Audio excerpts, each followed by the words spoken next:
Hi అందరికీ welcome to my YouTube channel bachelor by solo. So బేసిక్గా నా page introduction నేను ఎక్కడ వేయలేదు, నా ప్రొఫైల్ మటుకు పెట్టాను బడ్జెట్ కుకింగ్ అని చెప్పి.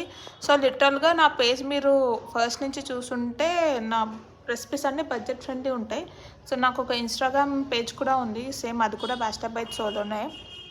సో అందులో కూడా రెసిపీస్ అందులో ఇంకా ఎక్కువ ఉన్నాయి. సో మీకు కావాలంటే అది కూడా వెళ్ళి చూడండి.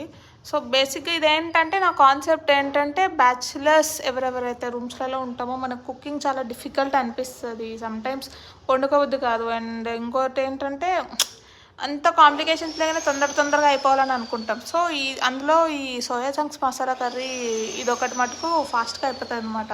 లెస్ దెన్ 10 minutesలో అయిపోతుంది, మీకు అంత ఏమీ ఇబ్బంది ఉండదు. ఒకవేళ మీ దగ్గర మిక్సీ లేదు, మీరు ఆ పేస్ట్ చేసుకోలేము అంటే ఇన్స్టెడ్ ఆఫ్ పేస్ట్ చేసుకోవడంలో ఉల్లిపాయని చిన్నగా కట్ చేసుకొని టమాటాలను కూడా చిన్న కట్ చేసుకొని చేసుకోవచ్చు సేమ్ ప్రాసెస్లో. సో టేస్ట్ మటుకు చాలా బాగుంటుంది. ఒకసారి రెసిపీ ట్రై చేసి ఎలా ఉందో చెప్పండి. సో మీరు కూడా నాలాగా బ్యాచిలర్ అయితే మీకు కూడా హోమ్లీ ఫుడ్ టేస్టీగా తినాలి, ఎక్కువ మసాలాస్ ఏం ఉండకూడదు అనుకుంటే do follow my channel bachelor bites. Thank you.